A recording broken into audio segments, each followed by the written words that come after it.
Yo les gars, j'espère que vous allez bien. On est en août, je suis pas chez moi, je suis à Bordeaux, je suis très loin de chez moi, je suis à Bordeaux, je suis pas dans mon habitat naturel, en fait je suis pas dans ma grotte. Donc il est possible qu'avec les nuages, la lumière diminue ou augmente. Je fais partie des gens en fait qui peuvent pas prendre un objet ici, tu vois, le prendre ici et le déposer sans que là il soit pété, tu vois. Je dois casser. Il y a des photographes, ils mettent absolument toute leur économie dans l'appareil photo, dans l'objectif pour commencer à travailler là-dedans, tu vois. Ils ont mis tout, ils sont pris à la gorge, il faut qu'ils travaillent pour rembourser, pour pouvoir vivre, tu vois. T'es pas à l'abri, si tu fais pas attention, de te prendre un verre sur la caméra, de prendre, je sais pas, de l'alcool dessus, de le faire voler, de le faire piquer, qui tombe dans la piscine. C'est possible, tu vois, là on est en août, c'est possible, tu fais une photo dans l'eau, ça tombe dans l'eau, tout est niqué, tu peux te racheter, tu peux plus payer, tu peux plus manger, tu peux plus payer ton loyer, tu finis à la rue, t'es mort. C'est un peu extrême, mais c'est possible. Aujourd'hui du coup cette vidéo est faite en collaboration avec la Maïf et l'assurance habitation jeune. C'est ultra important parce qu'il y a un an il s'est passé un truc dans ma vie qui a fait que je suis tombé dans une sauce mais monumentale. J'ai dû rembourser en gros une grosse somme d'argent qui n'était pas prévue. Ça aurait très bien pu m'amputer mon loyer, m'amputer ma bouffe, m'amputer tout. Ça m'a coûté très cher. On va donc parler de tout ce que j'ai pu casser dans ma vie de photographe et vidéaste, donc appareil photo, micro, drone, tout est passé, absolument tout est passé, et je vais également vous expliquer comment fonctionne cette assurance et comment voir combien ça vous coûterait vous par rapport à ce que vous avez chez vous. Donc c'est très simple, c'est en 3 clics, c'est parti, on commence la vidéo, c'est maintenant. On va commencer par la première chose que j'ai testée dans ma vie dans le monde de la photo vidéo qui m'a coûté très cher parce que j'étais vraiment dégoûté parce que je pouvais pas en payer une autre à l'époque, c'était la caméra GTX Mark 1. Donc là j'ai la Mark II, vous allez comprendre très rapidement pourquoi je suis à la Mark II, donc la deuxième génération. J'ai fait énormément de vlogs à l'époque. Elle a pris la pluie, elle a pris la neige, elle a pris la poussière, elle a pris les rochers, le sable, elle a pris des coups, des chocs, des coups de tête, elle a tout pris la pauvre. C'était mon petit tank. Sauf qu'un jour, 25 août, jour de mon anniversaire, on était sur le bateau. Bah, elle a pas kiffé. Oh, putain. Merde! Dans l'eau. Sérieux? Ouais. Bah, arrête de t'en servir. Si tu la veux, je te la fais. Là, tu vois, c'est tout embêtant. Non, elle a pas vraiment kiffé, et du moins, du coup, après, j'avais une qualité un peu médiocre. Tâche qui était tout le temps là, même en photo, c'était vraiment horrible. Bref, c'était vraiment trop chiant, du coup, ça partait pas. Et pourquoi, en fait, j'ai cette caméra maintenant, aujourd'hui, la Mark II? C'est tout simplement parce qu'en fait, la personne qui travaillait chez Canon à l'époque regardait mes vlogs. Elle a vu mon vlog, elle a vu notamment le vlog quand j'ai cassé ma caméra, elle m'a envoyé un mail un petit mois plus tard pour me proposer, voilà Thomas, on adore ce que tu fais. Ils m'ont un peu craché le visage pour me dire voilà que ma qualité était un peu éclatée pour le coup, donc du coup ce qu'ils ont fait c'est qu'ils m'ont envoyé cette caméra gratuitement pour qu'on travaille ensemble. Et depuis ce jour-là, je travaille toujours avec Canon et ça fait maintenant 3 ans. C'est vraiment depuis ce moment-là que je me suis dit que c'est vraiment la famille. D'ailleurs, je profite de cette vidéo pour en parler également des produits que je n'ai pas pété, hein, comme cette Zoé Mini S qui n'est pas encore cassée, qui est en fait un appareil photo style Polaroid. Donc ça sort directement par ici, tu mets des recherches derrière, ça sort par ici, tu fais des photos de ce style, voilà. C'est de la créativité différente, ça me permet de faire des choses différentes. Pas encore cassé, mais ça peut arriver dans pas trop longtemps. Zoé Mini S, voilà, énervé. Grosse caméra maintenant.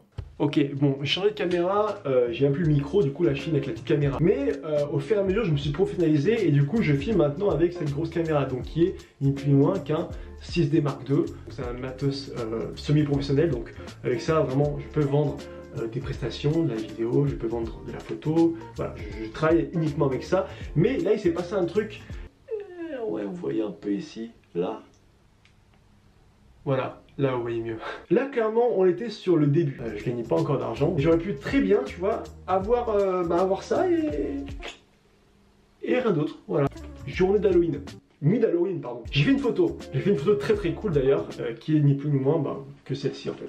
J'ai fait une photo comme ça, voilà, posée sur un petit trépied. Petit, pas GorillaPod comme celui-ci que je n'ai pas avec moi, qui est un GorillaPod qui tient vraiment, qui fait pour la grosse caméra. Non, j'avais celui-ci. C'est vraiment un truc d'enfant, tu vois, c'est un jouet carrément presque, tu vois.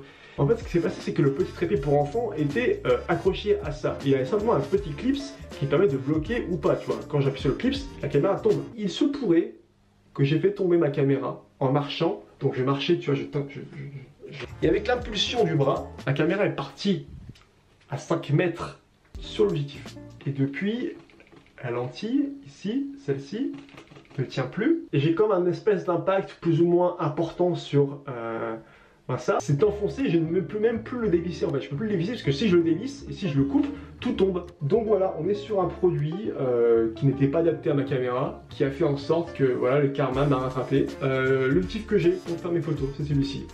Bref, suivant. La sauce La très très grosse sauce. Ouais, j'étais comme ça quand je suis rentré chez moi. Je faisais la gueule parce que clairement j'avais des gamins qui tapaient à ma porte qui me demandaient des bonbons. Donc déjà d'une ça prend la tête, voilà.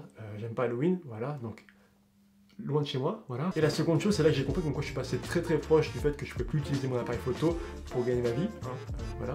Rentrer les thunes c'est important. Et je pouvais pas non plus aller le lendemain au premier magasin de photos à Lyon leur demander voilà, il faut que je m'achète un nouvel objectif à 600 €, tu vois. Ça marche pas comme ça. Donc clairement c'est là que tu comprends comme quoi la science est ultra important et que bah il faut prendre le temps parce que t'as toujours un peu la flemme, tu vois, genre Apple, ouais non, l'Apple Care c'est bon, 200 balles, bah l'appareil c'est pareil. Avant de passer au truc qui m'avait vraiment, je dis pas le mot, voilà, je dis pas ça parce que je sais que YouTube maintenant tu peux finir au goulag pour le moindre mot que tu utilises, donc du coup voilà, on utilise le mot sauce. Un micro, ah très drôle putain, yes. Un micro c'est 200 €, 200 balles. Voilà. Comme je le dis au début, cette vidéo est en collaboration avec la Naïf. Ils m'ont contacté pour que je vous parle du coup de cette assurance habitation qu'ils ont faite exprès pour les jeunes. C'est du coup une assurance qui permet aux jeunes, du coup, comme moi, voilà, de s'assurer grossièrement sur tout ce qu'on a à la maison. Donc quand on est jeune, on n'a pas forcément énormément de matériel, donc c'est pour ça qu'aujourd'hui, du coup, je vous parle de tout ce qui est photo, vidéo, ça me parle beaucoup, c'est ce que j'ai moi, et c'est le seul truc vraiment de grosse valeur que j'ai chez moi, hormis les fringues bien sûr, mais du coup, c'est mon matériel de photo, de vidéo, ce qui me fait vivre, et aujourd'hui, du coup, je voulais vous parler de ça en relation avec l'assurance, parce que c'est ultra important d'assurer ces produits. Vous allez comprendre pourquoi. Pour que vous compreniez mieux, je voulais vous montrer une petite simulation que j'ai fait du coup sur leur site. C'est vraiment en 3 clics.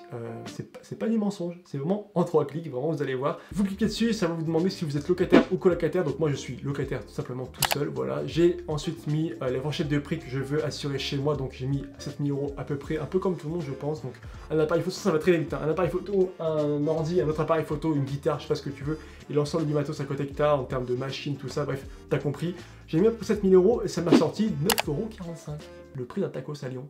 Si c'est ça, pour être tranquille, je suis dans une transition ado-adulte qui fait qu'aujourd'hui, du coup, je dois m'occuper de tout ce qui est ce genre de papier. C'est plus mes parents qui s'en occupent, c'est moi qui m'en occupe. Donc du coup, voilà, je sais qu'il y en a qui sont un peu dans la galère, je vous en parle, vous êtes au courant, je sais qu'il y a ça qui existe. Donc si vous êtes chaud, ben voilà, vous avez ça, je vous le donne, prenez. Et passons du coup à ce qui m'est arrivé l'année dernière. Vous allez comprendre directement le souci. Hein. Il y a un an, j'ai contacté DJI. Voilà, vous avez compris, DJI. DJI, c'est en fait des drones. Un mec très sympa, vraiment très très cool qui m'a assisté, voilà, qui était en contact. Donc c'est un DJI Spark. Faut savoir que eux, du coup, l'ont sorti de leurs armoires. Hein.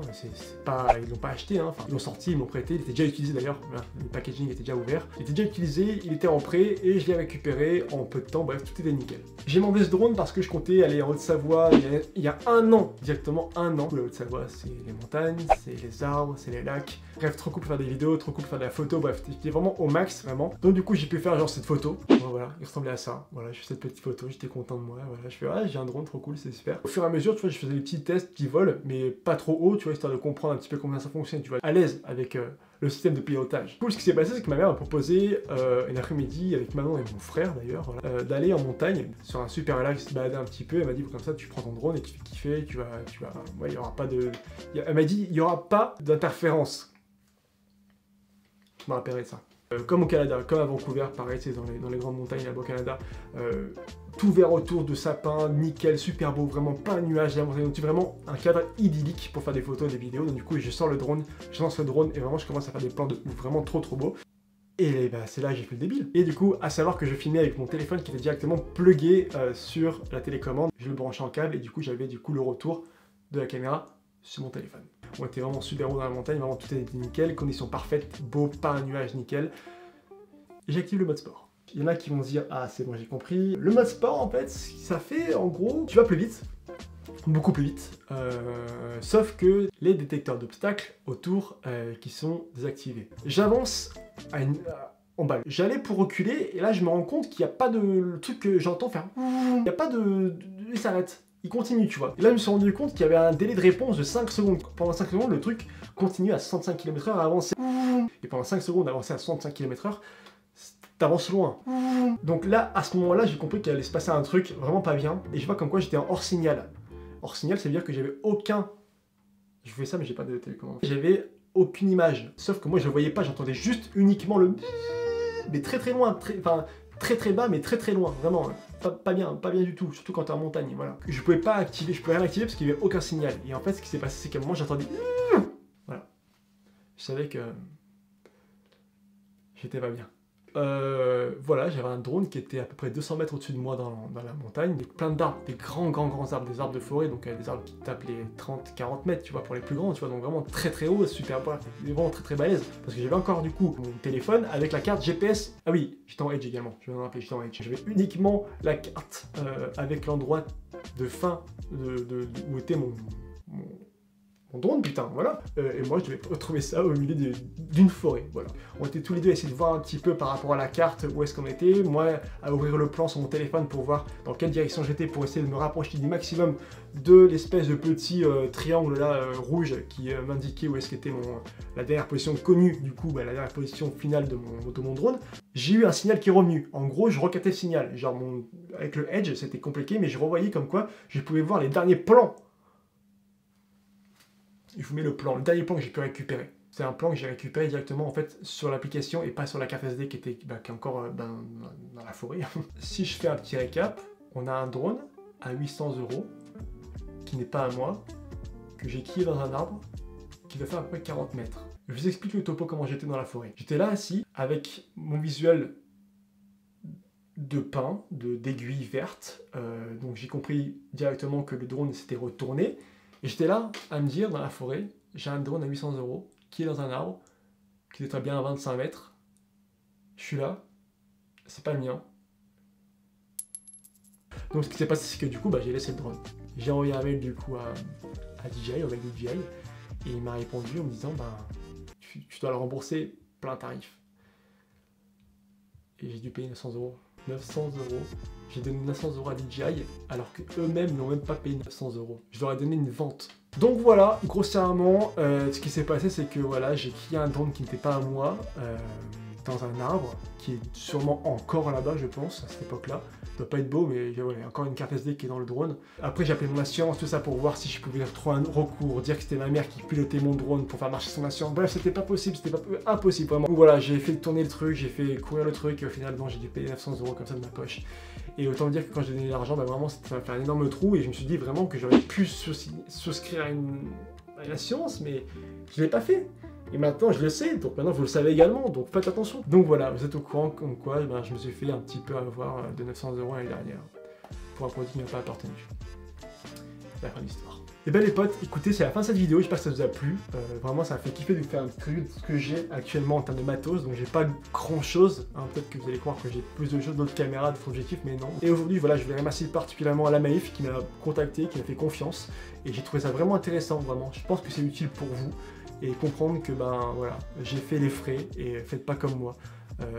Voilà, payez un maxi tacos par mois à la Maïf.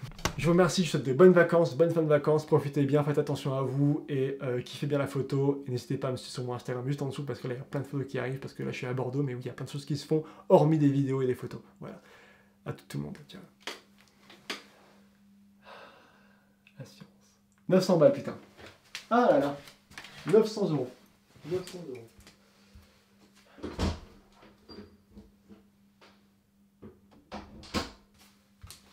J'espère qu'ils sont abonnés.